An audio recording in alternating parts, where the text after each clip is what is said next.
अस्सलाम वालेकुम everyone, this is D2 8th edition और chapter number 7 exercise 7C direct and inverse proportion का topic हम कर रहे हैं। तो क्वेश्चन नंबर 1 है, कहते हैं which of the following quantities are inverse proportion, state the assumption made in each case.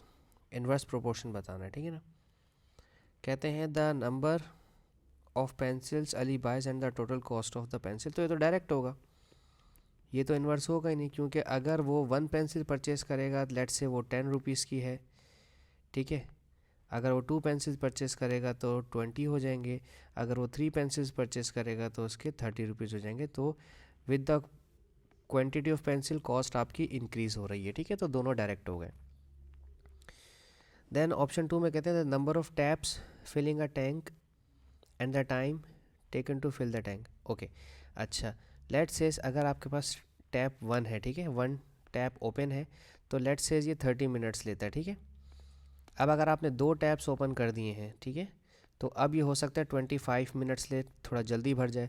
अगर आपने 3 टैप्स ओपन कर दिए तो हो सकता है ये 20 मिनट्स में भर जाए, और अगर आपने 4 टैप्स ले लिए ओपन कर दिए तो हो सकता है कि ये 10 मिनट्स में फिल हो जाए।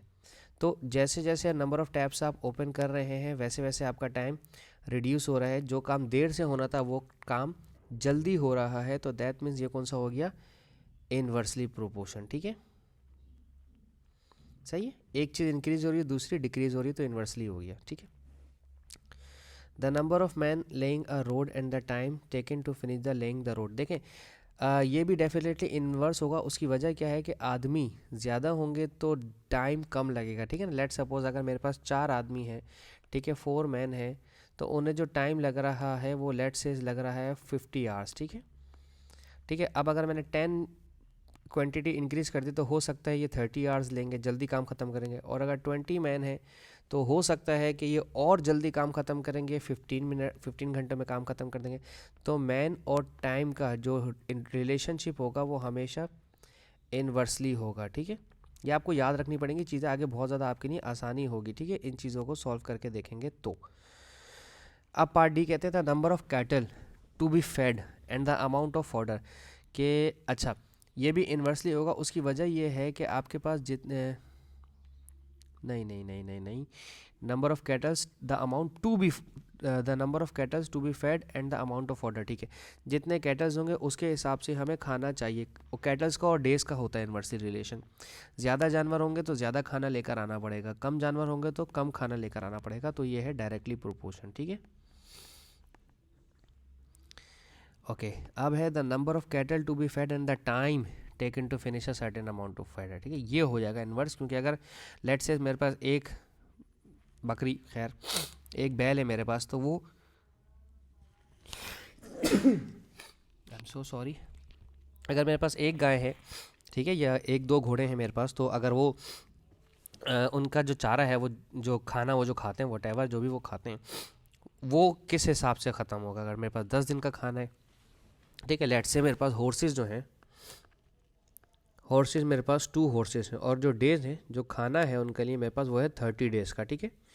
अब अगर वो जाहिर सी बात है उनके बेबी वगैरह हो गए और वो अब 4 हो गए, ठीक है, 4 हॉर्सेज हो गए, तो खाना जो 30 डेज़ में ख़त्म होना था वो ऑब्वियसली अब 24 या 26 डेज़ में ख़त्म होगा। तो हॉर्सेस अगर या कैटल हमारे इंक्रीज़ हो रहे हैं तो उनका जो खाना है जितने दिन का है वो दिन हमारे पास, क्योंकि वो ज़्यादा खाना खाएंगे तो दिन कम रह जाएंगे, जल्दी ख़त्म होगा, तो ये इन्वर्सली हो जाएगा, ठीक है, सही है जी, ठीक है। अच्छा, अब हम देखते हैं इसका क्वेश्चन नंबर 2। हो सकता है क्वेश्चन नंबर 2 में थोड़ी सी सॉल्यूशन वगैरह हो। क्वेश्चन 2 में कहते हैं given that 8 man can build a bridge in 12 days. Okay, अब आ गया है काम। 8 मैन है और डेज हैं 12। मैन और डेज का रिलेशनशिप हमेशा इन्वर्स होता है, ठीक है। ये बिना किसी के मैंने आपको पहले ही बता दिया, ठीक है, कि काम जल्दी ख़त्म कर लेंगे। ज़्यादा आदमी जल्दी काम ख़त्म करते हैं, ठीक है। आदमी अगर ज़्यादा कर देंगे तो दिन कम हो जाएंगे, ठीक है। तो अब सवाल पढ़ते हैं। 8 man can build a bridge in 12 days, find the time taken for 6 man. 6 man can build 6 man to build the same bridge, state the assumption made only. Assumption वैसे पेपर में आती नहीं है, आपको नहीं लिखनी। डायरेक्टली प्रोपोर्शन में आप क्या करते हैं, डायरेक्ट प्रोपोर्शन जब होता था तो अगर शायद आपको याद हो तो उसमें आप क्रॉस मल्टीप्लाई करते थे। इन्वर्स प्रोपोर्शन में आपको स्ट्रेट मल्टीप्लाई करवाना पड़ता है। 8 को 12 से मल्टीप्लाई करवाएं और 6 को x के साथ मल्टीप्लाई करवाएं, ठीक है। 6 को x के साथ मल्टीप्लाई करवाएंगे 6x, और 8 को 12 से मल्टीप्लाई करवाना है। ब्रैकेट का मतलब मल्टीप्लाई होता है, ठीक है। 6 मल्टीप्लाई कर रहे हैं, वहाँ जाकर करेगा डिवाइड। 6 1 6, 6 2 12, तो बच गया 8 and 2, 8 2 16 डेज, ठीक है। तो डेफिनेटली देखें दिन आदमी कम किए थे ना, ये देखें आदमी कम किए हैं तो दिन हमारे पास ज़्यादा हो गए, और अगर आदमी ज़्यादा होंगे तो दिन हमारे पास कम हो जाएंगे, ठीक है ना। मैन कम हो रहे हैं तो डेज हमारे पास इंक्रीज़ हो गए। इन्वर्सली प्रोपोर्शन था, एक ज़्यादा तो दूसरा कम, एक को कम करेंगे दूसरा ऑब्वियसली ज़्यादा हो जाएगा, ठीक है। इसमें आप ये इन वैल्यूज़ को देखते हुए डायरेक्ट और इन्वर्स कभी भी नहीं सोचते हैं, ठीक है। इन वैल्यूज़ के अलावा सोचना होता है डायरेक्ट और इनडायरेक्ट के बारे में, ठीक है। अच्छा, क्वेश्चन 2 हमारा ख़त्म। 16 डेज इसका आंसर है, यकीनन यही होगा। तो अब हम आगे चलते हैं क्वेश्चन नंबर 3 की जानिब।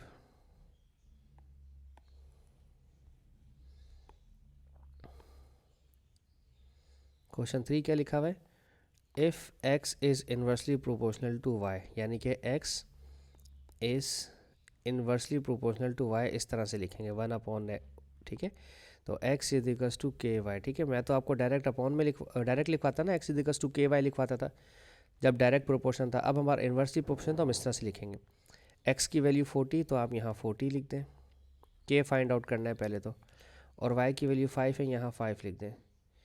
इसको वहाँ मल्टीप्लाई करवाएं तो k इज इक्वल्स टू 5 4 20, और ये हो गया 200। तो अब जब दोबारा इक्वेशन लिखेंगे तो आप लिखेंगे x is equals to 200/y, ठीक है। पहला ऑप्शन है find the value of x when y is equals to 25। x की वैल्यू मालूम करनी है अगर y हमारे पास 25 है, ठीक है। 25 8 ज़ार, ठीक है। x is equals to 8। Part 1 का आंसर हमारे पास x इज इक्वल्स टू 8 आ गया है। Question 2, an equation connecting x y, ये मैं ऑलरेडी लिख चुका हूँ, फिर दोबारा लिखनी पड़ेगी मुझे। x is equals to 200/y, ठीक है। ये आप लिख दें इस तरह से। थर्ड पार्ट है इसका, the value of y when x equals to 400, x की जगह 400, इधर 200, और y की जगह y, क्योंकि y मालूम करना है, y को यहाँ लें और 200 डिवाइडेड बाय 400, ठीक है। इधर ये 2 0 इन 2 0 से कट गए, तो y इज इक्वल्स टू 2 1 ज़ा 2 और 2 2 ज़ा 4, ठीक है। 1/2 हमारे पास आंसर आ गया। तो ये हमारा क्वेश्चन नंबर 3 हो गया।